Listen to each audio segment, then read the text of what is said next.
বিছানার একপাশে অর্ধনগ্ন হয়ে পড়ে আছে সিরাত। তার পেটে উন্মুক্ত বুকে শত শত নখের দাগ। সারা শরীরে ব্যথা নিয়ে চোখ পিটপিট করে তাকায় সিরাত। তার পরনে শুধু পেটিকোট, ব্লাউজটাও নিচে পড়ে আছে। পাশ ফিরে দেখতে পায় খালি দেহে উপুর হয়ে আরামে ঘুমাচ্ছে ইশতিরাজ চৌধুরী প্রমুখ। চুল কপাল পর্যন্ত এলোমেলো হয়ে উঠছে। সরু কাঠামো দেহখানা যেন নজর কাড়া। দুহাতের পেশিগুলো ফেলে পপে আছে। ঠোঁট দুটো দেখে মনে হবে রক্ত ঝরছে। এই ছেলেটার জন্যই নাকি হাজার হাজার মেয়ে পাগল। কালকের রাতের কথা মনে হতে গা গুলিয়ে আসলো ওর। নিজের প্রতি নিজেরই ঘৃণা হচ্ছে। আনমনেই মলিন হাসল সিরাত। কাল রাতে সে নিজেই এসেছিল সতীত্ব বিলিয়ে দিতে। এছাড়া যার কোনো উপায় তার কাছে ছিল না। একদিনের মধ্যে 5 লক্ষ টাকা জোগাড় করা চারটিখানি কথা নয়। হঠাৎই সিরাতের মায়ের কিডনি ড্যামেজ হওয়ায় ইমার্জেন্সি অপারেশন করতে হয়। ডাক্তারের কাছে এতগুলো টাকার কথা শুনে সিরাতের মাথায় যেন আকাশ ভেঙে পড়ে। দরিদ্র ঘরের মেয়ে সে। বাবাটাও বছর সাতেক আগে রোড অ্যাক্সিডেন্ট করে মারা যায়। মা সেলাইয়ের কাজ করে সংসার চালায়। আর সিরাত নিজের খরচ চালাতে টিউশন করে। কাল টাকা জোগাড়ের জন্য এমন কোনো আত্মীয় নেই যাদের কাছে সিরাত ভিক্ষা না চেয়েছে। সবাই মুখ ফিরিয়ে নিয়েছে। তারপর উপায় না পেয়ে অনেক আগের বান্ধবীর কাছে সে শুনেছিল শহরের বিখ্যাত মাফিয়া ইশতিরাজ চৌধুরী প্রমুখ প্রতি রাতের মেয়েদের ভোগ করে। মজার ব্যাপার, সে কাউকে জোর করে না, বরং মেয়েরাই নিজেই যায় তার কাছে। টাকার কমতি নেই বলে খুশি হয়ে মেয়েদের পিছনে টাকা উড়ায়। সিরাত আর প্রমুখের দিকে তাকিয়ে থাকতে পারল না। ঘৃণায় দ্রুত মুখ ফিরিয়ে নেয়। ব্যথায় পেট চেপে ধরে পা টিপে টিপে বাথরুমে চলে যায়। আয়নায় নিজেকে দেখে দু চোখ থেকে অজরে অশ্রু পড়ছে। ঠোঁটে গলায় লাভ বাইটের কারণে লাল হয়ে আছে। গায়ে অজস্র দাগে লাল বর্ণ ধারণ করেছে। এরপর লম্বা এক শাওয়ার নিয়ে বের হয়ে আসে সিরাত। দেখতে পায় টেবিলের উপর 6 লক্ষ টাকার চেক। নিজের পার্সে চেকটা রেখে হিসাব করতে থাকে। কালো বোরকা পরার ফলে চোখ ছাড়ার কিছুই দেখা যাচ্ছে না সিরাতের। দরজা খুলে বের হয়ে যাওয়ার সময় গুম গুম এক গম্ভীর কণ্ঠ কানে আসে। ঠিকঠাক টাকা পেয়েছ কি? যদি কোনো দাবি থাকে এই মুহূর্তেই বলে যাও, মিটিয়ে দিব। সিরাত পিছন ফিরে তাকিয়ে নরম স্বরে বলে, কোনো দাবি নেই। আপনি আজ এত বড় উপকার করলেন, এটা আমি কখনোই বলবো না। আজ আসি। কথাটি বলে এক মুহূর্ত আর দেরি করল না সিরাত। দ্রুত পায়ে হাসপাতালের উদ্দেশ্যে রওনা দিল। প্রমুখ ঠোঁট বাঁকিয়ে হেসে মনে মনে বলে, চরিত্রহীন মেয়ে। আজকাল সব মেয়েরাই শুধু টাকা চায়। এজন্যই কখনো আমি বিয়েই করব না। যেভাবে চলছে চলুক না। বিড়বিড়েই আবার গভীর ঘুমে পাড়ি দেয় সে। সিরাত তাড়াহুড়ো করেই হাসপাতালে প্রবেশ করে। রিসিপশনে টাকা জমা দিয়ে দেয়। গুটি গুটি পায়ে হেঁটে এগিয়ে দেখতে পায় কেবিনে পড়ে থাকা মায়ের নিথর দেহ। তখনও মনের ভিতরটা হু হু করে ওঠে সিরাতের। মুখ চেপে কান্না আটকিয়ে মায়ের কপালে চুমু খেয়ে বলে, মা, তুমি একটু পরে ভালো হয়ে যাবে। আমরা অনেক দূরে চলে যাব দেখো। এই নোংরা শহরে 1 মিনিটও থাকবো না। সবাই খারাপ মা, সবাই খারাপ। অজরে কেঁদে দেয় সিরাত। ডক্টর এসে সিরাতের মা তাইমা খানমকে দ্রুত অপারেশন থিয়েটারে নিয়ে যায়। প্রমুখ দুপুরবেলা উঠেই ফ্রেশ হয়ে বাহিরে যাওয়ার জন্য রেডি হচ্ছে। এমন সময় ফোন আসায় বেশ বিরক্ত হয়ে গালি দিয়ে ফোন তোলে। বলছি না আমাকে যখন তখন কল করবি না? তবুও কেন কল দিয়েছিস? তোর মরার শখ হয়েছে তাই না? ওপাশ থেকে বয়ে বয়ে প্রমুখের অ্যাসিস্ট্যান্ট কবির বলল, সরি বস, ডিস্টার্ব করার জন্য। কিন্তু বস, সর্বনাশ হয়ে গেছে। কেউ আমাদের বিরুদ্ধে নারী পাচারের মামলা দিতে চাইছে বস। আপনি তাড়াতাড়ি চলে আসুন। প্রমুখ আনমনেই হেসে ওঠে। আজ পর্যন্ত এমন কোনো পুলিশ নেই যে ওর বিরুদ্ধে মামলা দিবে। তার আগে তাকে উপরে পাঠাতে প্রমুখ 2 বারও ভাববে না। ছোটবেলায় মা বাবাকে হারিয়েছে সে।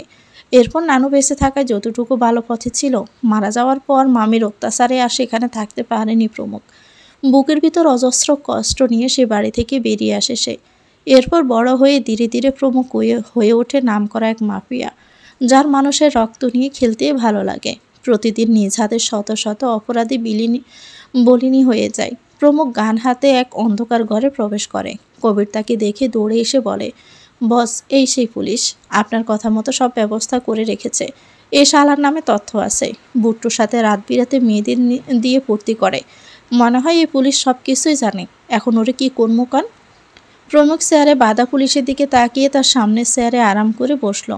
লাইটার দিয়ে সিগারেট ধরিয়ে এক টান দিয়ে বলল, আপাতত কিছু করার দরকার নেই। ওই বুট্টু সুলতানের খোঁজ পেয়েছিলি? কুত্তার বাচ্চারা হাতের কাছে পাইলেই খুন করে ফেলবো। না বস, খোঁজ লাগাইছি আমরা। বুট্টু কতদিন আর আড়ালে থাকবে? একদিন বের হইলে ওর জান কবজ কইরা পালামো বস, চিন্তা কইরেন না। প্রমুখ সিগারেট হাতে থেকে ফেলে দিয়ে ফাঁ দিয়ে ফিসিয়ে ফেলল। এরপর মুখ থেকে ধোঁয়া ছুড়ে জবাব দেয়, ওর জ্ঞান ফেরানোর ব্যবস্থা কর। ওর মতো 2 টাকার পুলিশে আমি গোনাই ধরি না। আমি এখন সব পুরনো হিসেব মিটিয়ে নিব। পিছন ফিরে সাইমের উদ্দেশ্যে জাজালো গলায় বলল, ওই সাইম, জ্ঞান ফিরা ওর, না হলে সব কটা লাশ পড়বে। সবাই হুড়মুড় করে কয়েকটা লাথি দিল। চোখে মুখে পানি ছিটিয়ে জ্ঞান ফেরালো। ওসি হামিদুর রহমান জ্ঞান ফেরার সাথে সাথেই হুঙ্কার ছাড়ল, আমারে স্যার বলছি, তোদের সব কটাকে আমি জেলের ভাত খাওয়াবো। আমার কিছু হলে মিডিয়ার কেউ কিন্তু ছাড়বে না তোদেরকে। প্রমুখ উচ্চস্বরেই হেসে বলে ওঠে, তাই নাকি? সে কাকে জেলের ভাত খাওয়ায় আমিও দেখে নিব। আগে বুট্টু সুলতানকে পাই, এরপর দেখবি আমার সাল। এ প্রমুখ কি করতে পারে, পাবি না কোনোদিনও। বৃথা চেষ্টা করছিস। প্রমুখ রাগে লাথি মেরে হামিদুর রহমানকে মেঝেতে ফেলে দেয়। জোরে চিৎকার দিয়ে বলে উঠল, শোরের বাচ্চা, একবার শুধু প্রমাণ পাই আমার মা বাবা খুন হয়েছে, তখন দেখবি এ প্রমুখ কী জিনিস। আসল অপরাধীকে খুঁজে পেতে প্রমুখের বেশি দিন টাইম লাগবে না। মনে রাখিস তুই, সবগুলোকে আমার বাবার থেকেও ভয়ানক শাস্তি দিয়ে তিলে তিলে মারব আমি। সারা দেহে চালিয়ে কয়েক যে টুকরা করব তার 14 গোষ্ঠীও গুণে শেষ করতে পারবে না। প্রমুখ পা দিয়ে হামিদুর রহমানের হাতে পিষিয়ে দিতে দিতে বলল, শুধুমাত্র ঘুষের জন্য এই 2টি হাত মিলিয়েছিলি তাই না? বল কত টাকা চাই তোর? তবু আমার বাবাকে এনে দে। পারবি এনে দিতে? পারবি না, তোদের আর্তনাদে প্রাণীরাও কাঁদবে। ওদিন তোদের মতো জানোয়ারের মাংস কুকুর দিয়ে খাওয়াবো আমি।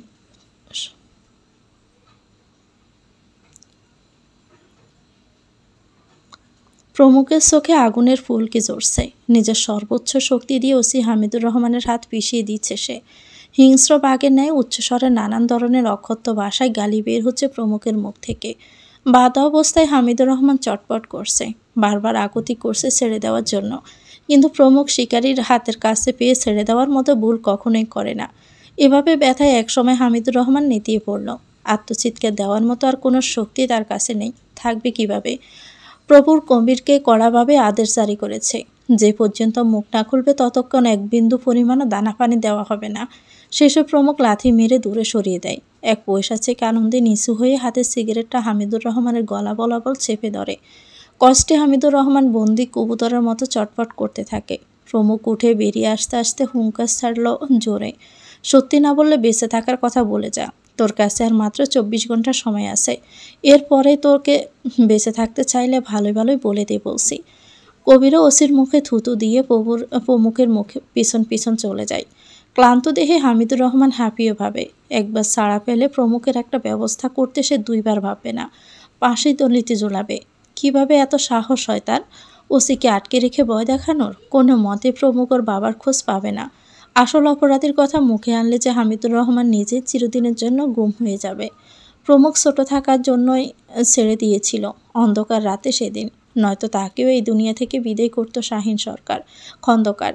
সে পারে না এমন কোনো কাজ নেই। সাড়া পেয়ে সব কথা হামিদুর রহমান বলে দিব শাহিন খন্দকারকে।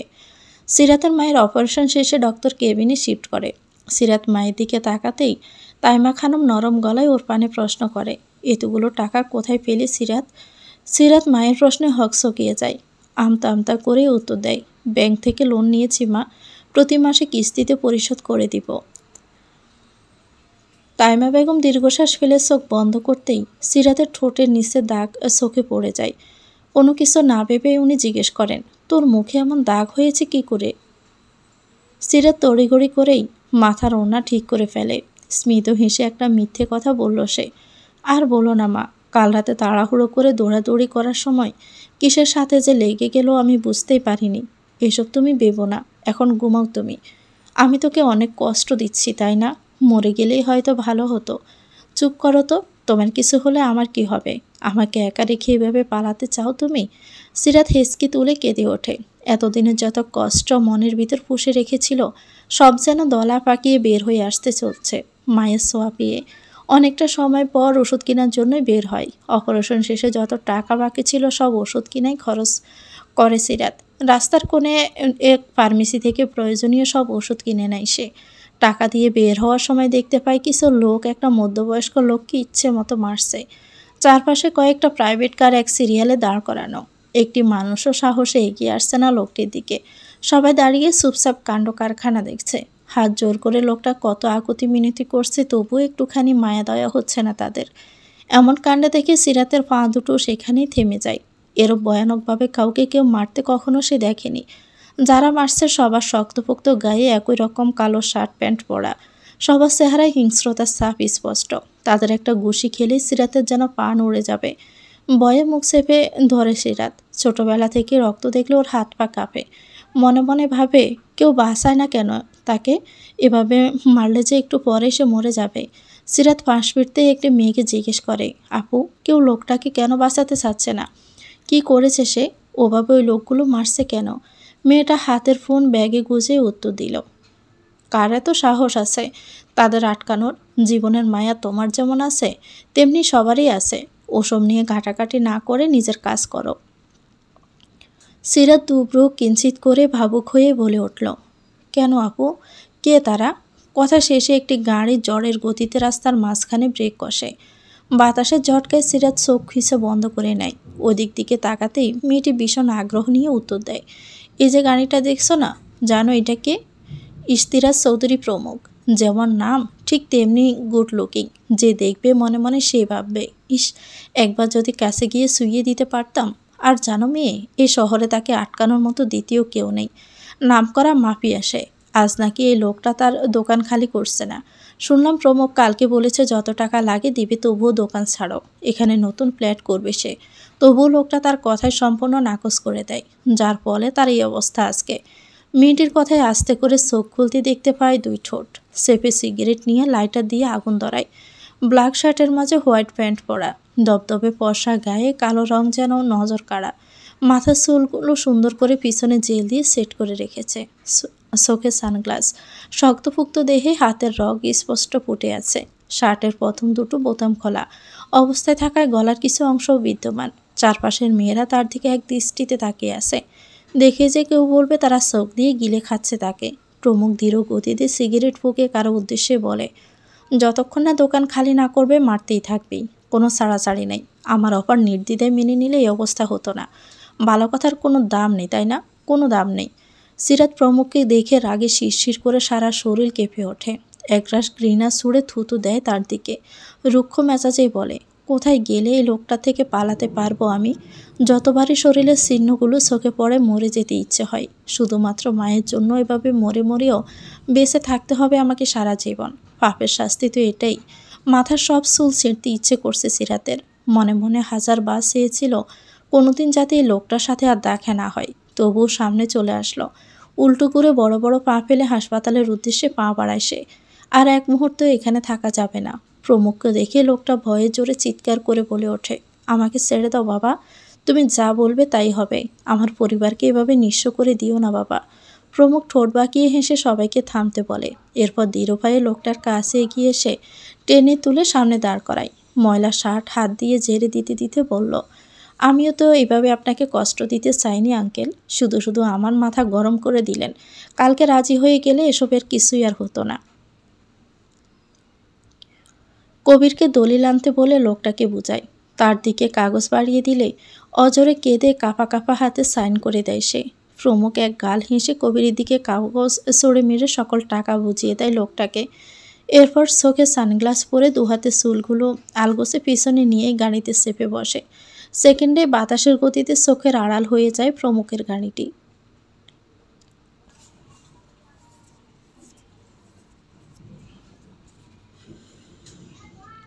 সময় কারোর জন্য বসে থাকে না, সেভাবে জীবনও চলে স্রোতের মতো।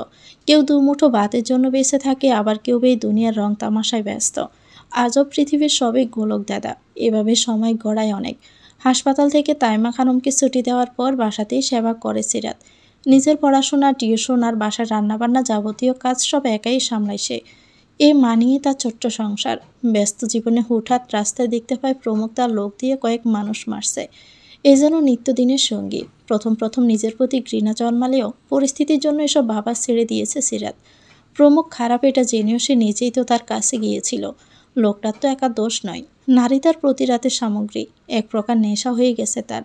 মনের মাঝে কত রকম কথা উকি দেয় আজকাল। তবে সিরাত দীর্ঘশ্বাস ছেড়ে নিজের কাজেই মন দেয়। একসময় তার সেবায় ধীরে ধীরে সুস্থ হয়ে ওঠেন তাইমা খাতুন। এখন টুকটাক কাজ করতে পারে। অবশ্য কাজ করতে দেখলে সিরাত রেগে দরজা বন্ধ করে গাপটি মেরে বসে থাকে রুমে। তাইমা খানম হেসে শত ডাকলেও যাওয়ার নাম নেই। শেষে পুশ করে নিঃশ্বাস ফেলে বলে, ডাকছি শুনছিস না কেন? রাতে তুই না খেলে আমিও খাবো না। এই ঘুমাতে গেলাম, ওষুধগুলো কালকে ডাস্টবিনে ফেলে আসিস। মায়ের কথায় সিরাত পরাজিত হয়ে মুখ ফুলিয়ে দরজা খোলে। মেয়েকে রাগ দেখিয়ে বলে, কাজ করতে ডাক্তার নিষেধ করেছে না? তবু কেন তুমি? আমি থাকতে তুমি কাজ করো। তুই একা হাতে আর কত করবি? আমি কি শুয়ে বসে থাকতে পারি? হ্যাঁ, শুয়ে বসেই থাকবে, নয়তো থাকবো না আমি এই বাসায়। চিল্লিয়ে বলতে বলতে খাবার বেড়ে নিয়ে আসে সিরাত। এরপর নিজ হাতে মাকে খাইয়ে সিরাতও খেয়ে নেয়। শেষে তৃপ্তির ঢেকুর তুলে তাইমা খাতুনকে জড়িয়ে ধরে ঘুমিয়ে পড়ে। এক মধ্য দুপুরে প্রমুখ উদাম গায়ে নিশ্চিন্তে বাসায় ঘুমাচ্ছে। এই ঘুম বোধহয় কবিরের সহ্য হলো না। দৌড়ে প্রমুখের বেডরুমে ঢুকে দুহাত হাঁটুতে ভর করে অনবরত হাঁপাচ্ছে সে। এরপর হালকা ডোক গিলে মিনমিনে স্বরে বলল, বস, একটা বড়সড় গন্ডগোল হয়ে গেছে। কে যেন আমাদের দলের শাহরিয়ারকে খুন করেছে। শুধু এটা যে তা নয়, ওর 16 বছরের বোনকেও দর্শন করে মাথা থেকে গলা আলাদা করেছে। ওর পরিবার ব্যাপকভাবে খেপেছে বস। তারা পুলিশের কাছে আপনার নামে কেস করেছে। বলেছে শাহরিয়ার টাকা চাওয়ায় আপনি খুন করেছেন। রেপ কেসটা কিন্তু উপর মহলে ভয়াবহ জোরালো হবে। আমার হাত পা কাঁপছে বস, কিছু করুন। কবিরের বয়ার্ত স্বরে কথাগুলো শুনে বেশ বিরক্ত বোধ করল। কাঁচা ঘুম ভাঙলে মাথা কাজ করে না প্রমুখের।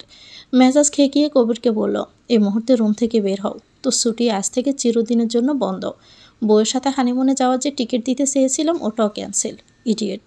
কবির ভেবেছিল প্রমুখ চিন্তায় বেহুঁশ হয়ে যাবে, কিন্তু এমন অস্বাভাবিক কথায় বর্গে যায় সে। কাঁদো কাঁদো গলায় জবাব দেয়, কি দোষ করলাম বস? এত বড় শাস্তি দিবেন না। নতুন বিয়ে করেছি, বাসায় যাই না 7 দিন। এবার বুঝিয়ে বলেছি ঘুরতে নিয়ে যাব।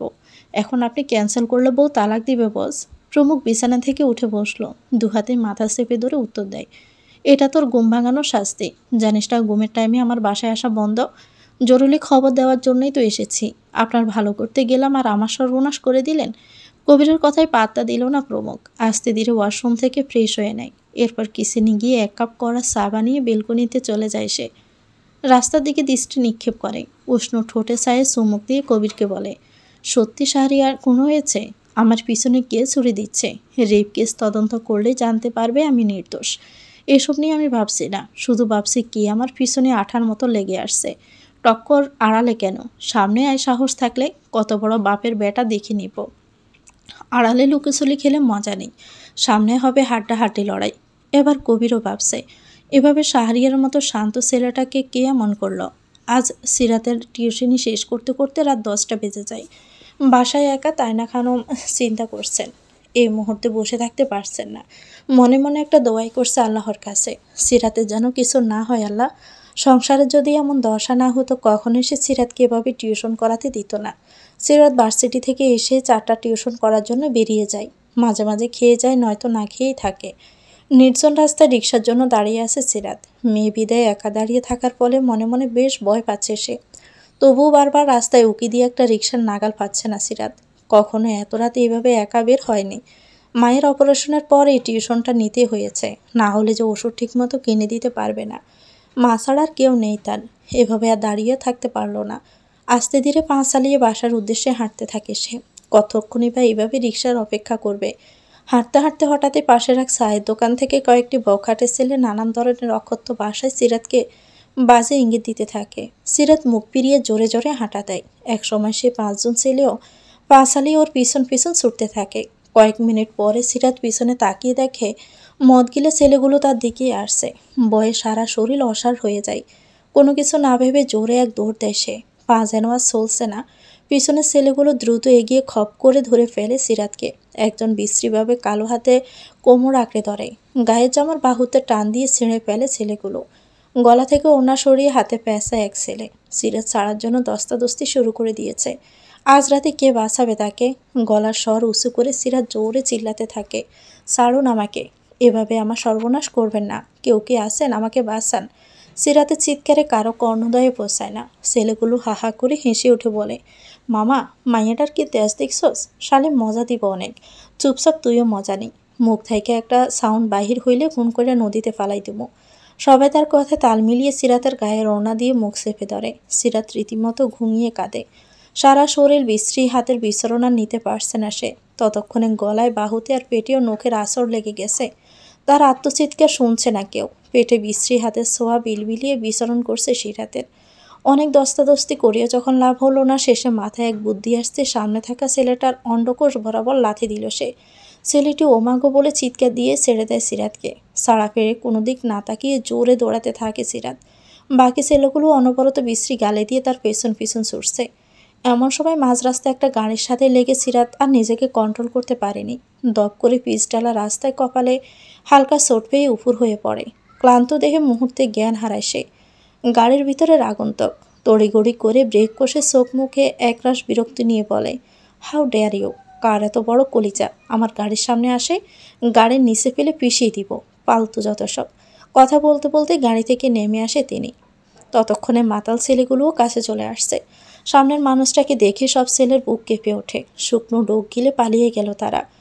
আগন্তুক দৃঢ়পায়ে উপুর হওয়া সিরাতের দিকে এগিয়ে এসে দেখে জামা অর্ধেক ছেড়ে আছে। শরীরের কিছু অংশ স্পষ্ট দেখা যাচ্ছে। সারা মুখে গায়ে নখের দাগ। তৎক্ষণাতে চোখ সরিয়ে নেয় সে। সামনে ছেলেগুলোর দিকে চোখ দুটো লাল করে বলে, শুয়োরের বাচ্চা! মেয়ে দেখলে উত্তেজনা হয় তাই না? ছুরি চালিয়ে এমন অবস্থা করব চিরকালের জন্য শক্তি হারিয়ে ফেলবি। আপনি নেন ভাই, আমগর লাগতো না, আপনারে দিয়েই দিলাম। ছেলেগুলো পালাতে পালাতে এই কথাই বলল। রাগে বাম হাত দিয়ে সিরাতের মুখ নিজের দিকে মেলে ধরতেই দুই ব্রু আপনা আপনি ভীষণ রকম কুঁচকে গেল। মুখ থেকে নিজের অজান্তে একটা কথাই বের হয়ে আসলো, আমার মায়াবতী, তুমি এখানে? আর আমি কোথায় কোথায় খুঁজছি তোমাকে। এতদিন আমার থেকে লুকিয়েছিলে বুঝি? হুম, ছাড়ছি না তোমাকে। তুমি আমার, নয়তো দেখো বিধাতার কি লীলা খেলা। তুমি আমার হাতেই ধরা দিলে। আমার বাহু ডোরে সারা জীবনের জন্য বন্দি করে রাখবো তোমাকে। আগন্তুক সিরাতের মাথায় হাত বুলিয়ে পকেট থেকে রুমাল বের করে। সারা মুখ হালকা করে মুছে দিয়ে কোলে তুলে গাড়িতে ওঠায়। পাশ থেকে পানির বোতল টেনে রুমালে পানি নিয়ে মুখ গলা হাত পরিষ্কার করে দিল। সিটে বসার পরেও অজ্ঞান থাকায় সিরাত তার কোলে ঢলে পড়তে সে মুচকি হেসে ভালো করে শুয়ে গাড়ি স্টার্ট দেয়। সকালে হালকা ঘুম ভাঙতে সিরাত মাথা ব্যথায় চোখ মুছে নেয়। তখনই কালকে সেই ভয়ানক ঘটনা এক এক করে মাথা ছাড়া দিয়ে ওঠে। শট করে চোখ খুলে দেখতে পায় সম্পূর্ণ অপরিচিত জায়গায় সে শুয়ে আছে। রুম, যাবতীয় জিনিসপত্র, এমনকি বিছানাটাও তার জীবনে কখনো দেখেছে বলে মনে পড়ছে না। মনের ভিতর অজানা এক ভয় এসে চারপাশ ভালো করে খুঁটিয়ে খুঁটিয়ে দেখতে থাকে। এরপর ওঠার জন্য গায়ের কাঁথা সরাতে আতকে ওঠে সিরাত। কালকের পোশাকের জায়গায় পরনে তার দ্বিগুণ মাপের টি শার্ট আর ট্রাউজার। তৎক্ষণাৎ দরজায় কেস করে শব্দ হতে এমন কাণ্ড হকচকিয়ে গেল সিরাত। দুহাতে গায়ের কাঁথাটা আরও ভালোভাবে মুড়িয়ে নিয়ে চোখ বন্ধ করে সোজা হয়ে শুয়ে থাকে। হাতের ট্রে টেবিলে রেখে সিরাতের খুব কাছে এসে মাথায় স্পর্শ করতেই তাকে জোরে ধাক্কা মেরে ফেলে দেয় সিরাত। রাগে আগুন হয়ে বলে, কি আপনি? আমাকে এখানে কেন নিয়ে এসেছেন? যা করা তো কাল রাতে করেই ফেলেছেন। আকস্মিক ধাক্কায় নিজেকে আর সামলে ব্যথিত চোখে সে ছেলেটি বলল, সিরাত, আমি তোমাকে কিছু করিনি। তুমি ভুল ভাবছো আমাকে। কাল কয়েকটা ছেলের হাত থেকে আমি তোমাকে বাঁচিয়ে নিয়ে এসেছি। বাসায় পৌঁছে দিতাম, কিন্তু ঠিকানাই তো জানি না, তাই আমার এখানেই নিয়ে এসেছি। তোমার অবস্থা অনেক খারাপ ছিল, তখন মনে হলো তুমি আমার কাছে ভালো থাকবে। লোকটির মুখে নিজের নাম শুনে সিরাত চমকে ওঠে। আগে কখনো দেখেছে বলে মনে পড়ছে না। বিছানায় বসে তীক্ষ্ণ দৃষ্টিতে ছেলেটাকে পরখ করতে লাগলো। দেখতে তো ভদ্রলোকই মনে হচ্ছে। হালকা কোকড়া চুল, গভীর দুই চোখ, ঘন চোখের ব্রো, সরু নাক আর হালকা ঠোঁট। পরনে তার ট্রাউজার আর টি শার্ট। লম্বাও বেশ ভালোই। ওর ভাবনার মাঝে লোকটির গলা খাকড়িতে চোখ সরিয়ে নেয় সিরাত। নিজের প্রতি সিসি করে। এভাবে ছেলেদের দিকে কেউ তাকিয়ে থাকে? কি ভাবছেন উনি? কিন্তু সে কি করে তাকে চেনে? কপাল কুঁচকে বলল, আপনি আমাকে কিভাবে চিনেন? ছেলেটি মুচকি হেসে বলে, এত তাড়াতাড়ি ভুলে গেলে? আচ্ছা শোনো তবে, 1 বছর আগে তোমার কলেজের সামনে প্রতিদিন যে দাঁড়িয়ে থাকতাম, এরপর প্রপোজ করা যা অপমান করেছিলে সেসব বাদই দিলাম। যতবার ভালোবাসি বলেছি ততবারই মুখের উপর না করে দিয়েছ। তন্নি তোমার ফ্রেন্ড মনে আছে?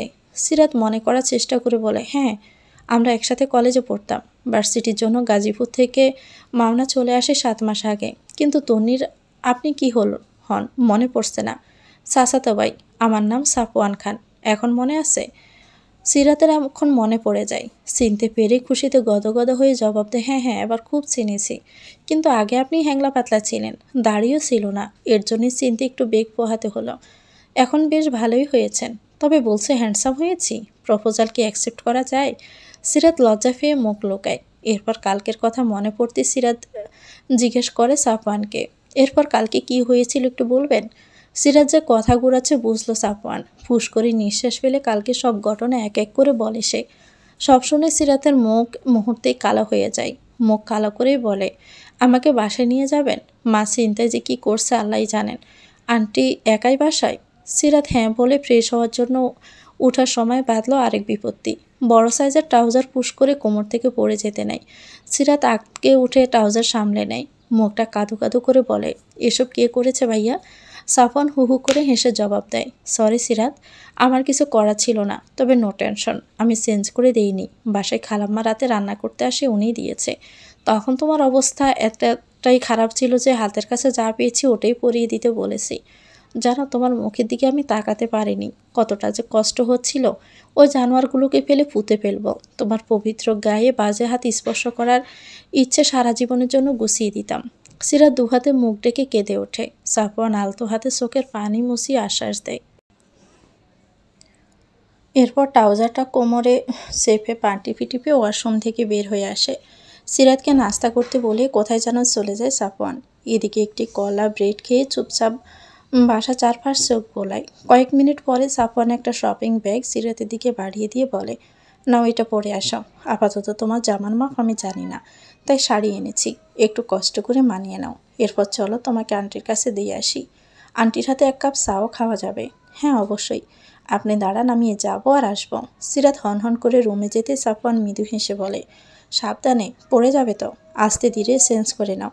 কথা শেষে সোফায় আরাম করে বসে তৃপ্তির হাসি হেসে বিড়বিড় করে বলে, আমার মায়াবতী, এ যেন আস্ত একটা মায়ায় ভরা। সারা রাত যে তোমায় মুখের দিকে তাকিয়ে কাটিয়ে দিয়েছি, সে সব খবর কি তুমি জানো? এত স্নিগ্ধ কেন তুমি? ডাগর ডাগর চোখে তুমি কি আমায় ভালোবাসা একটু দেখতে পারো না? কথা শেষে হতাশা দীর্ঘশ্বাস ফেলে সাফওয়ান সোফায় মাথা হেলিয়ে শুয়ে পড়ে। এই মেয়ে কি মনের কথা কখনোই বুঝবে না? তার জন্য যে সর্বক্ষণ মন পুড়ে ছারখার হয়ে যায়। এবার যখন এসেছে জোর করে হলেও সিরাতের মনে জায়গা করে নিবে সাফওয়ান। সিরাত কালো রঙের শাড়িটি আপন যত্নে পরে নেয়। আয়নার সামনে গিয়ে মুচকি হেসে চুল ঠিক করে বাহিরে বেরিয়ে আসে। দেখতে পায় সাফওয়ান ওর দিকে হাঁ করে তাকিয়ে আছে। মুহূর্তে লজ্জা রাঙা হয়ে যায় সিরাত। মিনমিনে স্বরে বলে, চলুন যাওয়া যাক। দাঁড়াও, একটা জিনিস বাকি আছে।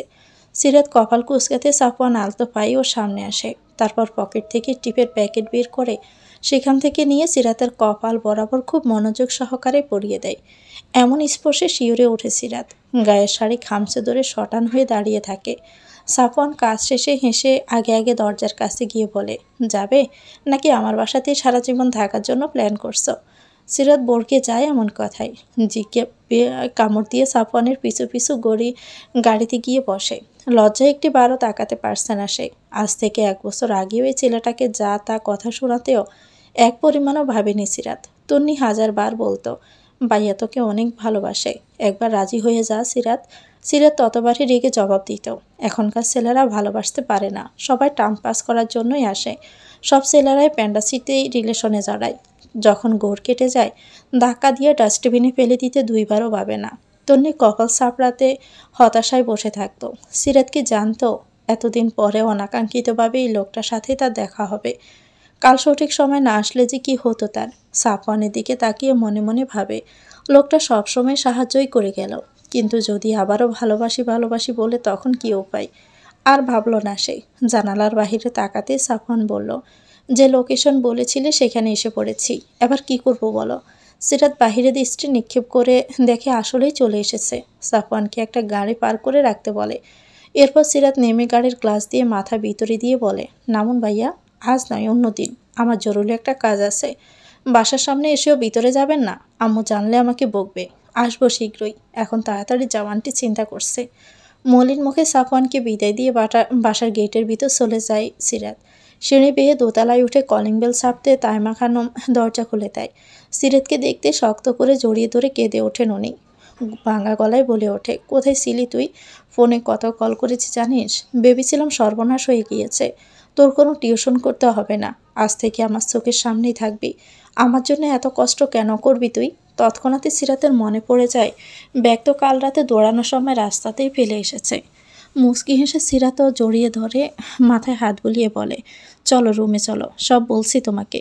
আসল দিয়ে সিরাত মায়ের মুখ মুছিয়ে বিছানায় বসায়। মায়ের সামনে বসে কালকে রাতের ঘটনা এক এক করে খুলে বলে। কান্না চেপে নরম গলায় বলে, এবারের মতো বেঁচে গিয়েছি মা। ভেবেছিলাম ওই জানোয়ারগুলো আমাকে খুবলে খাবে। ভাইয়া না আসলে যে কি হতো মা। তাইমা খানম মনে মনে নিজেকে শতবার দোষ দিলেন। মরে গেলেই মেয়েটা কত কষ্ট করতো না।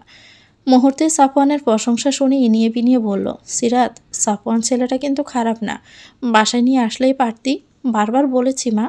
কাজ পড়ায় আর আসলো না, পরে আসবে বলেছে। তুই বললি অনেক ভালোবাসে, আবার কাল রাতে একা বাসায় তোকে স্পর্শও পর্যন্ত করেনি। কথা শেষে সিরাতের হাত দুটো নিজের মুঠোয় নিয়ে বলে, দেখ মা, আমার বয়স হয়েছে। আজ আসি তো কাল নেই। ছেলেটাকে আমি দেখি, যদি ভালো হয় বিয়ের কথা বলে ফেলবো। খবরদার না করতে পারবি না কিন্তু। সিরাত অবাক হয়ে যায় মায়ের এমন কথা শুনে। লোকটা সাহায্য করেছে বলে বিয়ে করতে চাইবে? না, এটা হয় না। সিরাত কিছু বলার জন্য মুখ খুলতে তাইমা খানম চোখ গরম করে বলে, আমি কোনো কথা শুনবো না। যা বলবো তাই করতে হবে। এভাবে কতদিন চলবে? আজ হোক কাল হোক বিয়ে তো দিতেই হবে। যোগ্য পাত্রের কাছে বিয়ে দিয়ে আমি মরলেও শান্তি পাবো। মা, এমনটা হয় না। একদিনে এসব বলো না প্লিজ। চুপচাপ ফ্রেশ হয়ে নে, বাজারে যেতে হবে। সিরাত পুশ কাটে নিঃশ্বাস ফেলে দুহাতে মাথা চেপে ধরে। তার মা যাই ভাবে তাই করে ছাড়ে। লোকটা কি ভাববে কে জানে। সিরাত পরনের শাড়ি চেঞ্জ করে 3 পিস পরে নেয়। হাতে গোনা কয়েক টাকা আছে, এসব দিয়ে বাজার করে দুপুরে রান্না সারতে হবে। তাই আর দেরি না করে বাজারের ব্যাগ নিয়ে তাইমা খানমকে বলে চলে যায়। কাঁচা বাজার গভীরভাবে দেখে সবজি কিনে নেয় সিরাত। এরপর মাছ কিনতে গিয়ে এক প্রকার বমি চলে আসে তার। মাছের পানিতে পুরোটা কাদা হয়ে আসে। আলতো পায়ে সব মাছ এক এক করে দেখে তেলাপিয়া ছোট মাছ কিনে নিল। বাজারের ব্যাগ শক্ত করে ধরে এক মুহূর্ত সেখানে দাঁড়িয়ে থাকতে পারল না। সিরাত রাস্তায় রিকশার জন্য দাঁড়িয়ে বাপসার হেঁটে হেঁটে বাসায় যাবে, কিন্তু ব্যাগটা ভারী হওয়ার সাহসে কুলালো না তার। রিকশার জন্য উকিঝুঁকি দিতে ওপাশে একটি বাচ্চা কুকুর এলোমেলো হয়ে হাসছে সামনে চলন্ত গাড়িটি। কুকুরের খুব নিকটে আসতে হাতের ব্যাগ রেখে দৌড়ে যায় সিরাত। হুড়মুড় করে কুকুরটিকে কোলে নিয়ে সাইডে দাঁড়ায় সে।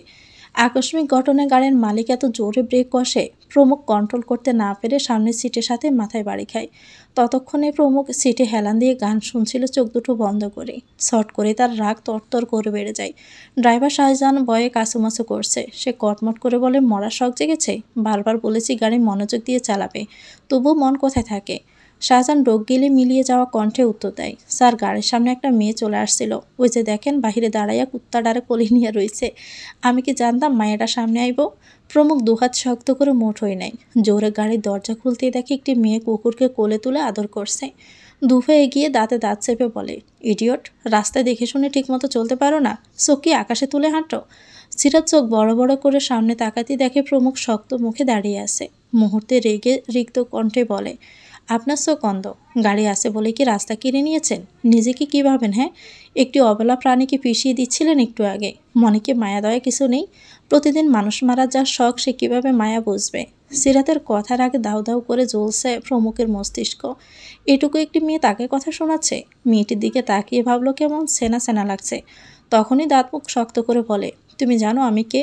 উপরে তুলে এক আছাড় মারবো, সারা জীবন মনে থাকবে। আপনাকে আমার থেকে আর কে ভালো করে চিনে? প্রতিদিন মেয়ে নিয়ে শুয়ে থাকেন, রাস্তায় গুন্ডামি করে বেড়ান। একরাশ ঘৃণা নিয়ে সিরাত কথাগুলো বলে চলে যেতেই হুট করে প্রমুখ ওর গলা টিপে ধরে।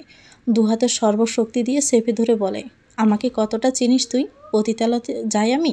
নাকি তোদের মতো 2 টাকার মেয়েরাই ক্ষুধার তাড়নায় আমার কাছে আসিস? টাকার কাঙ্গাল তোরা। এখন আমার সন্দেহ হচ্ছে তুইও কি আমার সাথে রাত কাটিয়েছিস নাকি? গলা চেপে ধরায় সিরাতের নিঃশ্বাসও মন্দ হয়ে যাচ্ছে। প্রমুখের হাত ছাড়ানোর শত চেষ্টা করলেও কোনো ফল পাচ্ছে না সে। বন্দি পাখির মতো ছোটার জন্য ছটফট করছে সিরাত। মিনিট 2 পর চোখ মুখ উল্টে আসতেই প্রমুখ ছেড়ে দেয় সিরাতকে। চোখে সানগ্লাস পরে গাড়িতে উঠতে চেঁচিয়ে ওঠে সিরাত। সবাই চাহিদার জন্যই যায় না, কেউ কেউ উপায় না পেয়ে অসহায় হয়েও যায় মিস্টার ইশতিয়াক চৌধুরী প্রমুখ। সিরাত রাস্তা পার হয়ে কাঁদতে কাঁদতে ব্যাগ নিয়ে বাসায় চলে যায়। আবার এই মানুষটার সাথে দেখা। রাগের বশে কয়েকটা কথা বলা, এভাবে গলা চেপে ধরবে? দুনিয়ার মানুষ মরে, এই লোকটা কেন মরে না? হাজারো অভিশাপ দিয়ে সিরাত চলে যায়। প্রমুখ অনবরত রাগে পুষতে সুনোফুটির মতো মেয়ের এত সাহস। কে এ মেয়ে? আজ পর্যন্ত এমন কোনো মেয়ে প্রমুখের চোখের দিকে তাকাতেই পারেনি। আর পুষ্কে মেয়েটা কথা শুনিয়ে গেল। রেগে গাড়িতে উঠে কবিরকে কল করে। এরপর হুঙ্কার দিয়ে বলে, এমাত্র একটি মেয়ে এসে আমাকে একগাদা কথা শুনিয়ে গেল। তুই এক্ষুনি মেয়েটার সব ইনফরমেশন বের কর। আজ রাতের মধ্যেই আমার চাই। এমন অহেতুক কথায় কবির চমকালো। আমতা আমতা করে জবাব দেয়, স্যার, আমি কিভাবে জানবো কোন মেয়ে ছিল? না দেখলে খুঁজবো কিভাবে? দাঁড়া বলছি। মেয়েটি লাল রঙের 3 পিস পরা ছিল। আর হ্যাঁ, মনে পড়েছে, চুল কোমর পর্যন্ত। এবার বের কর। মাওনার প্রতিটি বাসায় খোঁজ লাগা। কবির কপাল চাপড়ে ধপাস করে বিছানায় শুয়ে পড়ে। এভাবে কখনো কেউ ক্লু দিয়েছে নাকি তার মনে পড়ছে না। এক বুক হতাশা নিয়ে ভাবে কি ভুল করছিল যার জন্য প্রমুখের মতো ছেলের অ্যাসিস্ট্যান্ট হতে হলো। মাঝে মাঝে এমন কাহিনী ঘটায় সইতে না পারা যায়। চুপ করেই কল কেটে দেয় প্রমুখ। দুহাত মুখ চেপে ফুসফুস করতে থাকে। চোখ বন্ধ করতে একটু আগের মেয়েটির মুখটা মনে পড়ে যায়। কিভাবে চোখ রাঙিয়ে কথা বলল। রাগে গলার রগ স্পষ্ট বোঝা যাচ্ছিল মেয়েটার। শট করে চোখ খুলে প্রমুখ। বাসায় পৌঁছে শুয়ে শুয়ে মেয়েটির কথা ভাবতে সারা শরীর জ্বলে ওঠে। ইচ্ছে করছে সামনে বসে নিজ হাতে শাস্তি দিতে। কেঁদে কেটে সিরাত বাসায় এসে সেই যে দরজা লাগিয়েছে আর খোলার নাম নেই। অনেক ডেকেও তাইমা কোনো উত্তর না পেয়ে নরম পায়ে হালকা পাতলা রান্না শেষ করে। এরপর খাওয়ার জন্য জোরে জোরে ধাক্কালো যখন উত্তর আসে না তখন তিনি বলেন, কি হয়েছে তোর, বলবি তো সিরাত, আয় খেয়ে যা। সিরাত চেঁচিয়ে উঠে বলে, পরে খাবো মা, প্লিজ আমাকে একটু একা থাকতে দাও, ভালো লাগছে না। তাকে অনেক ডেকেও কাজ হয় না। শেষে তিনিও না খেয়ে রুমে গিয়ে বসে থাকে। মেয়েটার আজকাল যে কি হয় বোঝা যায় না। একটু হেসে খেলে দিব্যি সব করছে, মুহূর্তেই দরজা বন্ধ করে বসে থাকে। বিয়ে দিতে পারলে চিন্তা একটু কমবে, এসব ভেবে দীর্ঘশ্বাস পেলেন তাইমা খাওয়ানো। সকালে কিচেনে টুংটাং আওয়াজে রান্না করছে প্রমুখ। নিজ হাতে রান্না করে এক ধরনের তৃপ্তি পায় সে। শত শত কাজের লোক থাকা সত্ত্বেও প্রতিদিন নিজেই রান্না করে। সবজি কাটার সময় তখনই কলিং বেল বেজে ওঠে। হাত ধুয়ে দৃঢ় ভয়ে দরজা খুলতে দেখে কবির অপরাধীর ন্যায় দাঁড়িয়ে আছে। কাল রাতের চিন্তায় এক ফোঁটা ঘুম হয়নি কবিরের। সকাল হতে প্রমুখের এক গাদা প্রশ্নের উত্তর দিতে হবে এসব ভেবে গলা শুকিয়ে যাচ্ছে। এদিকে প্রমুখে যখনই ঘুমানোর চেষ্টা করছে শুধু মেয়েটির মুখে ভেসে আসছে চোখের মাঝে। শেষে রাগে সারা রাত না ঘুমিয়ে কাটিয়ে দেয়। প্রমুখ কিচেনের দিকে পা বাড়িয়ে বলে, কি খবর কবির, খোঁজ খবর এনেছ? এনেছি বস। শাহরিয়ারের খুনি খুব দ্রুততার সাথেই এই কাজ করেছে বস, কোনো ক্লু রেখে যায়নি। তার মানে বলছো আমার থেকেও বুদ্ধিমান? কে কখন বলল বস বোকা? কবির অসহায়ের ন্যায় মোচড়ামুচড়ির মতো মাথা নিচু করে রাখে। প্রমুখ পেঁয়াজের ছুরি চালিয়ে বলে, মেয়েটার খোঁজ আনতে বলেছিলাম আর তুমি শাহরিয়ারের খোঁজ দিচ্ছ? ওর মা বাবার সাথে আমার কথা হয়েছে, তাদেরকে আশ্বস্ত করেছি উনিকে কঠিন শাস্তি দিব। বস, মেয়েটার একটা ছবি আছে? প্রমুখ কটমট করে তাকায় কবিরের দিকে, বলে, ছবি থাকলে তোমাকে বলি, আমার চোখের সামনে থেকে দূর হও, নয়তো ছুরি তোমার মুখ বরাবর ঢুকিয়ে দিব। কবির মনে মনে হাজারটা গালি দিয়ে চলে যায়। প্রমুখ কড়াইয়ে মাংসগুলো ঢেলে দিতেই আবারও কলিং বেল বেজে ওঠে। সে কবির ভেবে চিৎকার করে বলে ওঠে, আমার সাথে ফাইজলামি করিস কবির, বাইরে আসলে কিন্তু খুব খারাপ হয়ে যাবে। না, অনবরত একটার পর একটা কলিং বেল বেজেই চলছে। শেষে ছুরি হাতে নিয়ে দরজা খোলে প্রমুখ। হাত থেকে ছুরি লোকটির গলা বরাবর চালিয়ে দিতে ভয়ে লোকটি কাঁপতে থাকে। অপরিচিত কাউকে দেখে দুব্রু কিঞ্চিত করে থেমে যায় প্রমুখ। ছুরিটি পিছনে নিয়ে কপাল কুঁচকে বলে, এ বাসায় কেন এসেছেন, কাকে চাই? লোকটি ভয়ে ভয়ে অনবরত কাঁপছে। হাতের একটি খাম বাড়িয়ে ধরা গলায় জবাব দেয়, স্যার, আপনার নামে একটা চিঠি ছিল, দেওয়ার জন্যই এসেছি। জোর করে হাতে খামটি দিয়ে লোকটি দৌড়ে পালিয়ে যায়। প্রমুখ হাতে থাকা খামের দিকে তীক্ষ্ণ চোখে চেয়ে বলে, ফোনের যুগে চিঠি দেয় কি আবার? কাগজটি ছেড়ে ভিতরের খাম বের করতে দেখতে পাই গুটি গুটি করে লেখা, কেমন আছো প্রমুখ? আশা করি ভালো আছো। যেভাবে আসো সেভাবেই থাকো না। গভীরে কেঁচো খুঁড়তে আসছো কেন? ভালোই ভালোই হামিদুর রহমানকে ছেড়ে দাও। এতে তোমারও লাভ আমারও লাভ। শুধু শুধু মারার রাস্তা নিজে নিজে ডেকে এনো না। কালকে যেন শুনি হামিদুর রহমানকে ছেড়েছ, নয়তো ভালো হবে না বলে দিচ্ছি। আমি পানির মতোই সহজ, আবার ততটাই কঠিন। বিড়বিড় করে কয়েকটা লেখাটি পড়তেই সোয়াল শক্ত হয়ে যায় প্রমুখের। হুমকি দাও আবার আমাকে? কোন গুহায় লুকিয়ে থাকবি, যেদিন বের হবি ওই দিনে পরপারে পাঠিয়ে দিব সবাইকে। হামিদুর রহমান ততদিন আমার কাছে থাকবে, দেখি কি করিস। প্রমুখ ঠাস করে দরজা বন্ধ করে বলে, তোর 2 টাকার হুমকিতে প্রমুখ ভয় পায় না। এত পারিস নিজে এসে উদ্ধার করে নিয়ে জানা শালা। মেজাজ গরম থাকায় কিচেনে এসে শুধু মাংসটা রান্না করলো প্রমুখ। এরপর প্লেটে ভাত নিয়ে গপাগপ সাবার করে দেয় সব। আগে খেয়ে তারপর প্ল্যান করতে হবে আসল অপরাধীকে খুঁজতে। খিদেয় মাথা কাজ করে না তার। প্রমুখ অদর বাকিয়ে হেসে খালি বাসায় জোরে জোরে হাহা করে হাসে। চি, এভাবে পাবলিক প্লেসে কেউ লিপ কিস করে? সিরাত ভার্সিটির উদ্দেশ্যে রাস্তা দিয়ে হাঁটার সময় কানে বাজলো এই কথা। তৎক্ষণাতে পা থেমে গেল তার। আশেপাশে তাকিয়ে দেখলো সবার মুখে একই বাক্য, প্রমুখ চৌধুরী একটি মেয়েকে কিস করেছে। এ কথা যেন বাতাসের বেগে ছড়িয়ে গেল। যুবতী মেয়েরা হা হয়ে তাকিয়ে আছে সেই দিকে। যাদের এতদিনের স্বপ্ন সেই প্রমুখ অন্য মেয়েকে নিজের ইচ্ছায় চুমু খেল। হায়, কি ভাগ্যবতী মেয়েটা। এসব ভেবে অনেকে ডিপ্রেশনে চলে যাচ্ছে, কেউ নাটক শিখাচ্ছে, কেউ বা সিসি করে নিজেদের কাজে ব্যস্ত হচ্ছে। সিরাত কপাল কুঁচকে বিষয়টি ভাবার চেষ্টা করলো। তার পাশে মধ্যবয়স্ক এক মহিলা অকথ্য ভাষায় একা একাই বাজে কথা বলছে। সিরাত দেনা মনে করে জিজ্ঞেস করলো, এখানে কি হয়েছে আন্টি? সবার মুখে একই বাক্য শুনছি। মহিলা তার কথায় নাক মুখ কুঁচকে ফেলল, ছিছি করে বলল, আর বইল না, তোমাকে মতন মাইয়ারাই এসব কইরা বেড়াই। কি যুগ আইলো, রাস্তাঘাটে পোলা মাইয়া ঢলাঢলি করে, কেউ কিছু কইতেও পারবে না, প্রতিবাদ করলে জানের ভয় দেখাইব। আমরা যে মানুষ, ওরা এই কথা বললেই চাই। সিরাত আগা মাথা কিছু বুঝতে না পেরে ব্রুসিয়ে বলে, কি করেছে আন্টি? কি করে না এটা কও।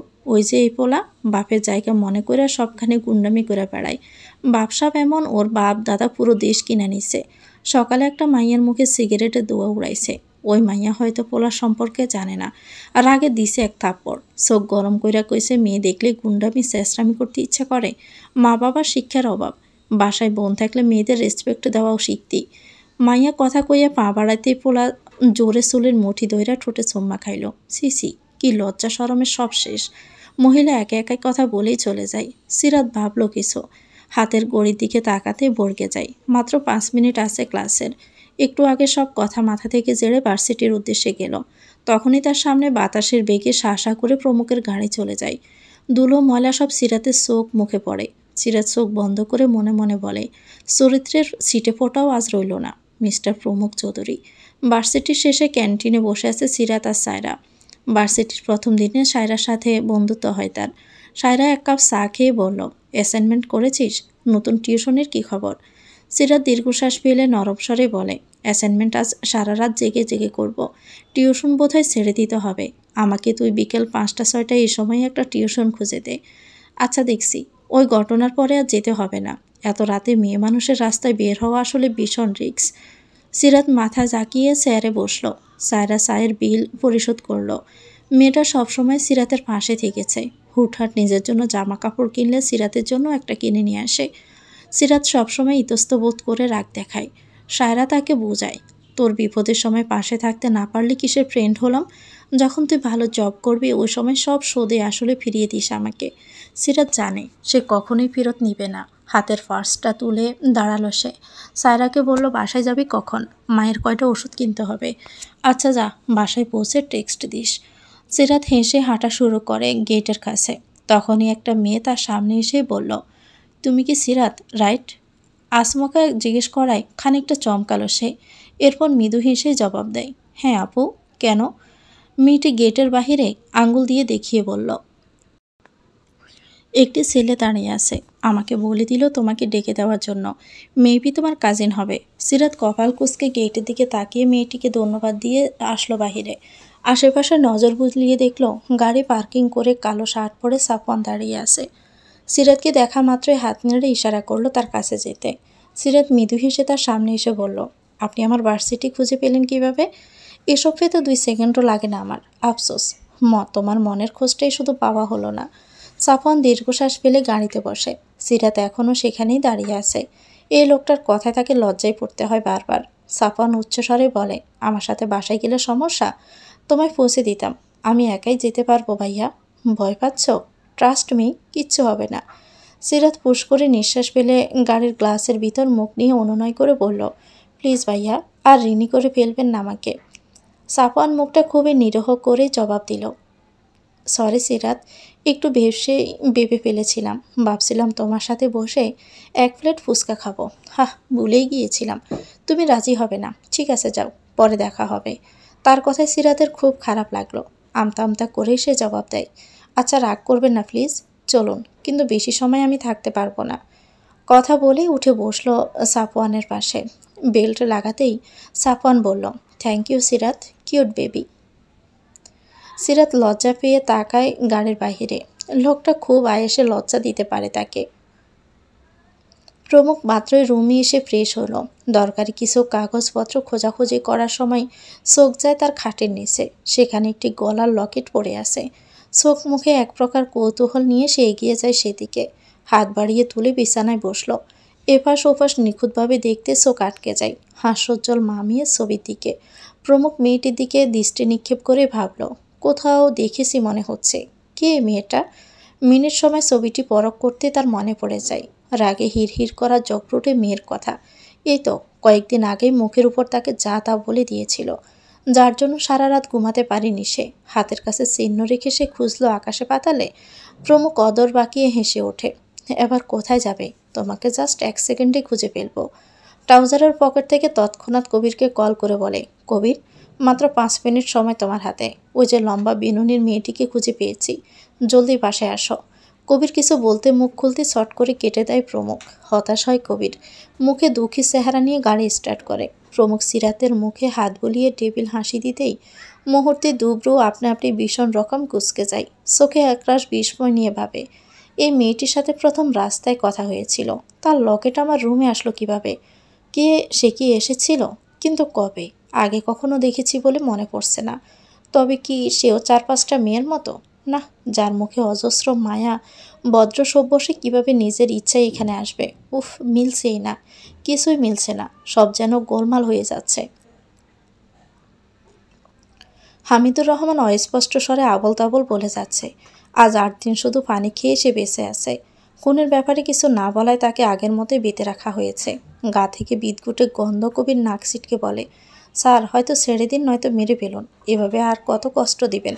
শয়তানের বাচ্চা মনে হয় কিছুই স্বীকার করবে না। প্রমুখ দুহাতে মাথা চেপে ধরে তার পাশে চেয়ারেই বসে আছে। তাদের সাথে কাজ করা আহাতকে চোখের ইশারায় ডেকে বলল, শেষবারের মতো 1 গ্লাস পানি খাওয়াও শুয়োরের বাচ্চাকে। অনেক হয়েছে খেলা, এবার মুখ না খুলে বুকে গুলি ঠুকে দিব। আহাত দৌড়ে পানি নিয়ে আসলো। হামিদুর রহমানের গায়ে হাত দেওয়ায় মুশকিল হয়ে পড়েছে। মাস্ক পরে পা দিয়ে সোজা করলো তাকে। মুখে গ্লাস ধরে আহাত পড়ল, খা শালা, জীবনে ঘুষার পাপ কাজে সাহায্য করার ফলে আজ তোর এই অবস্থা। হামিদুর রহমান পিপাসায় কাতর, চাতক পাখির ন্যায় পানির দিকে তাকায়। ডকডক করে মুহূর্তে শেষ করে দিল গ্লাসের সব পানি। প্রমুখের দিকে অসহায় দৃষ্টিতে তাকিয়ে বলে, আমাকে মাইরা ফালা, এভাবে আর কষ্ট দিস না, আল্লাহ তোরে ক্ষমা করব না।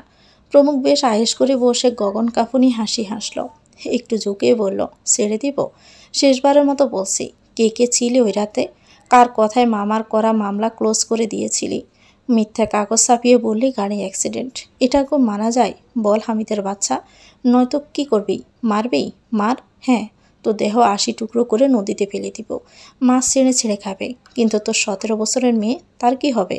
মেয়ের কথাতে হামিদুর রহমান আটকে ওঠে। মুহূর্তে চোখ দুটো পানিতে ভিজে যায়। এবার করুণভাবে আকুতি করে বলে, দেখ, যা করার আমাকে কর, তুই আয়সার কিছু করিস না। অনেক বছর পর আল্লাহ আমারে জান্নাত দিছে, মাফ কর আমারে। ওর ফুলের মতো গায়ে বাজে টোকা দিস না, হাত জোর করে বলছি। প্রমুখ বিষ করে হেসে ওঠে। বেশ মজা পাচ্ছে সে। পকেট থেকে ফোন বের করে কাকে যেন কল করলো। ওসির মেয়ের অপহরণের ভিডিও পাঠাও। শালা এখনও মুখে কুলু পেটে বসে আছে। জি স্যার, রাখুন, পাঠাচ্ছি। প্রমুখ ফোন রেখে হামিদুরের মুখের দিকে হতাশ হয়ে তাকায়। এবার দেখ আপনজনের কষ্টে কেমন লাগে। ফোনে টুং করে মেসেজ আসতে অদর বাঁকিয়ে হেসে হামিদুর রহমানের সামনে ধরে ভিডিওটি। সেখানে আয়সার গায়ে লাঠির আঘাত। যন্ত্রণায় ছটফট করে নুইয়ে পড়েছে মেয়েটি। চোখ নিপু নিপু করে আকুতি করছে, আমাকে বাঁচাও বাবা, মা অনেক দিন তোমার চিন্তায় না খেয়ে আছে। তুমি আসো বাবা, এরা আমাকে কলেজ থেকে তুলে এনেছে বাবা, সারাক্ষণ মারতে থাকে। তোমাকে যা বলে তুমি সত্যি বলে দাও বাবা, আমার ভীষণ কষ্ট হচ্ছে। আগের মতো ফিরে আসো তুমি, আমাদের ছোট্ট ঘরটাতে আলো ফিরে আনো। তখনই চট করে ভিডিওটি বন্ধ হয়ে গেল। মেয়ের করুণ অবস্থার চিৎকার দিয়ে ওঠে হামিদুর। বুক পেটে কেঁদে প্রমুখকে বলে, মেয়েটাকে ছেড়ে দাও বাবা, তুমি আমার ছেলের মতো। চুপ শয়তান, এবারও মুখ খুলবি না নাকি মেরে দিব? বলছি, তবু আমার মেয়েকে ছেড়ে দাও। ছাড়বো? বল, বুট্টো সুলতান কোথায়? আর কে ছিল তোর সাথে? হামিদুর রহমান চোখ বুঝে। সে ভাবছে বললে কি ছেড়ে দিবে, তবুও জিজ্ঞেস করা যাক, সব কথা বললে কি আমাকে ছেড়ে দিবি? প্রমুখ কপাল কুঁচকে তাকায় তার দিকে। মনে মনে হেসে গম্ভীর স্বরে বলল, দিব। এবার বল। বুট্টু সুলতানের সাথে আমার 1 মাস আগে শেষ কথা হয়। আমি জানি না এখন সে কোথায় আছে। তার নির্দিষ্ট কোনো বাড়ি নেই, সব জায়গায় সে ঘুরে বেড়ায়। নিজের পরিচয় গোপন করে। ওর আসল নাম কি কেউ জানে না। এক এক জায়গায় এক এক নাম ব্যবহার করে। ওই দিন আমার কাছে হাঁপাতে হাঁপাতে এসে বলল, পালাও ওসি, সে ফিরে এসেছে, সবাইকে মেরে ফেলবে, সবাইকে। যত তাড়াতাড়ি পালাও, পালিয়ে যাও। আমি বিরক্ত হয়ে তার কথা পাত্তা দেয়নি। সে আগের মতো দৌড়ে কোথাও যেন চলে যায়। হাজার তাকালেও থামেনি। তবে আমি এইটা বলতে পারি, তার সাথে আমি কুমিল্লার আটাবাড়ি গ্রামে একটি ভাঙা টিনের ঘরে দেখা করতাম। সেখানে অনেক সময় পড়ে থাকতো সে। এমনভাবে চলাফেরা করে দেখে মনে হবে বিখেরি। কুমিল্লার সবাই মতিন পাগল ফকির হিসাবেই চিনে, আর এটাই ওর প্লাস পয়েন্ট। আমিও নর্মাল পোশাকে ওর সাথে দেখা করতাম, এর থেকে আর আমি বেশি কিছু জানি না। কথা বলে সে বড় শ্বাস নিল। এবার আবারও বলল, হ্যাঁ, বুট্টুকি দিয়ে কেউ একজন কাজ করাতো, সে সবসময় লুকিয়ে থাকে। তোমার বাবা মা যেদিন মারা যায় সেদিন ট্রাকে বসেছিল বুট্টু, ইচ্ছে করে কারো নির্দেশে ফিসে দেয় সে। প্রথমে গাড়িটি ভেঙে গেলেও তোমার মা বাবা বেঁচে ছিল। এরপর 3বার সেই গাড়িকে ধাক্কা মারে, ফলে শরীরের অংশ ছিন্ন ভিন্ন হয়ে যায়, আর সবাই ভাবে মারাত্মক রোড অ্যাক্সিডেন্ট। কিন্তু সমস্যা হলো তোমার মামা, সে খুব চতুর লোক, সব কিছু টেস্ট করে বুঝে পেলে এটা খুন। তৎক্ষণাৎ মামলা করে বসে। তার বোনের হঠাৎ মৃত্যু কোনোভাবেই সে মেনে নিতে পারে না।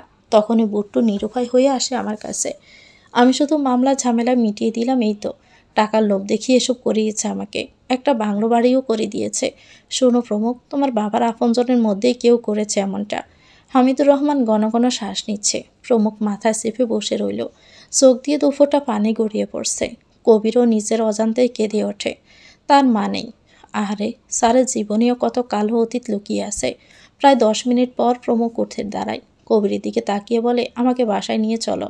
আর হামিদুর রহমান পাপ করেছে, তার বেঁচে থাকার অধিকার নেই। মেরে ফেলো কুত্তার বাচ্চারে। আমার বাবা মায়ের মতো জঘন্য মৃত্যু দিবি, তিলে তিলে মারবি। সকলেই লাশ ফিরে আসবে পদ্মা নদীতে।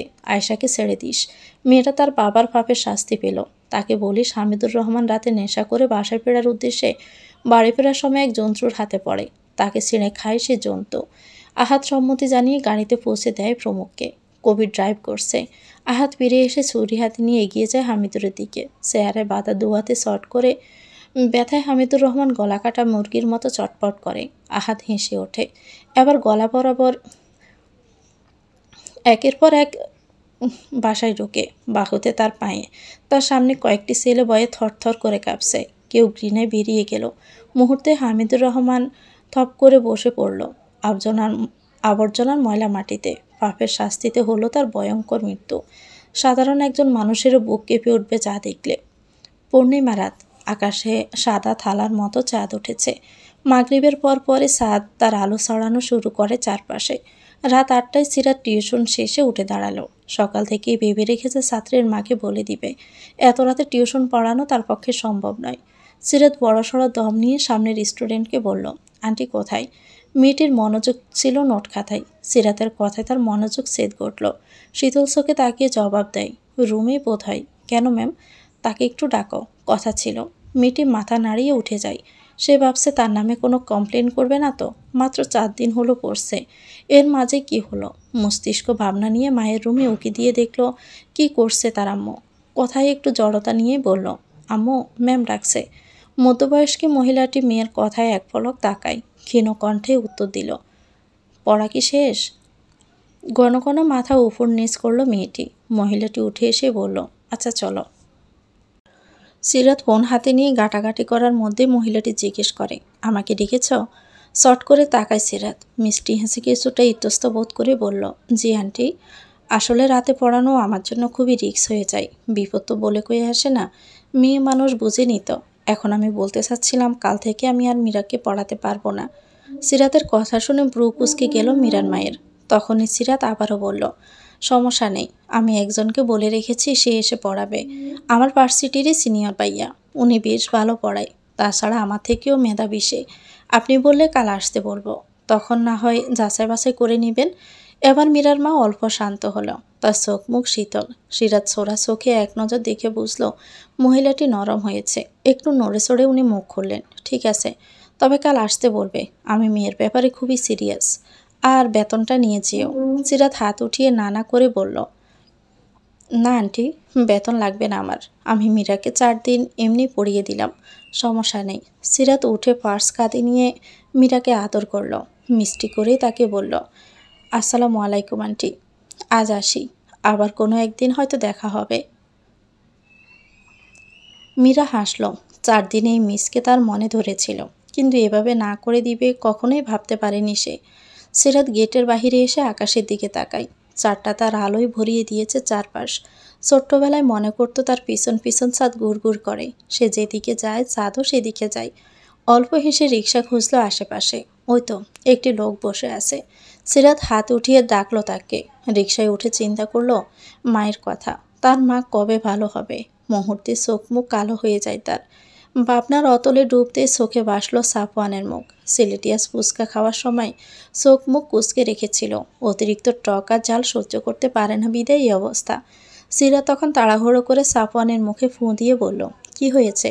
আপনি এমন করছেন কেন? সাফওয়ান মুখের ফুচকা কোনো মতে খেয়ে সুস পেরে জবাব দিল, প্রচুর জাল, এসব খাও কিভাবে তুমি? ইস, এত টক, সাফা ভেঙে গেছে যেন। তার বাচ্চাদের মতো কথা শুনে প্রথমে খানিকটা বরকে যায় সিরাত। মিনিট দুয়েক পর হাসি চেপে রাখতে না পেরেই উচ্চস্বরে হেসে ওঠে সে। হাতের প্লেট রেখে অজান্তেই হাসতে হাসতে সাফওয়ানের বাহু ধরল। সাফওয়ান থতমত খেয়ে যায় তার হাসিতে। একটি মেয়ের হাসিও যে এত সুন্দর হয়। এক দৃষ্টিতে মৃদু হেসে সেও তাকায় সিরাতে ধরে রাখা সেই বাহু। মুহূর্তে মুখে ফুটে উঠল রহস্যময় হাসি। সে তাকিয়ে রইল অনিমেষ। সিরাতের হাসির মাঝে চোখ পড়ল। সাফওয়ান মাত্রা অতিরিক্ত ঝাল খেয়ে চোখ লাল হয়ে গেছে নিমেষেই। সেদিকে তাকিয়ে সিরাত চমকে যায়। তৎক্ষণাতে মুখ পানসে আকার ধারণ করে হাতের দিকে তাকায়। ভয় পেয়ে যায় সে। নিজের অজান্তেই কখন সাফওয়ানের বাহু যে ধরল। তার এই লোক এভাবে ঘায়েল করা দৃষ্টিতে তাকিয়ে আছে কেন? সিরাত গলা খাকড়ি দিয়ে দূরে সরে যায়। সাফওয়ান ঠোঁট কামড়ে হেসে উঠে যায় অদূরে। এই মেয়েটির আগাগোড়া যেন সবই নজর কাড়া। ভালোবাসায় মরিয়ে রাখার মতো মায়াবী চোখের মালিক।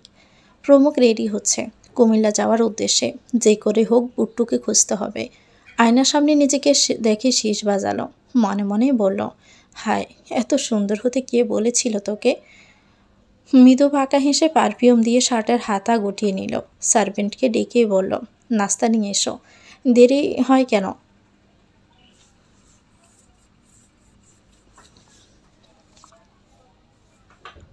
মেয়েটির নাম জুলেখা, বয়স 17 সুই সুই। গত 3 বছর ধরেই প্রমুখের বাসায় দেখাশোনা করে।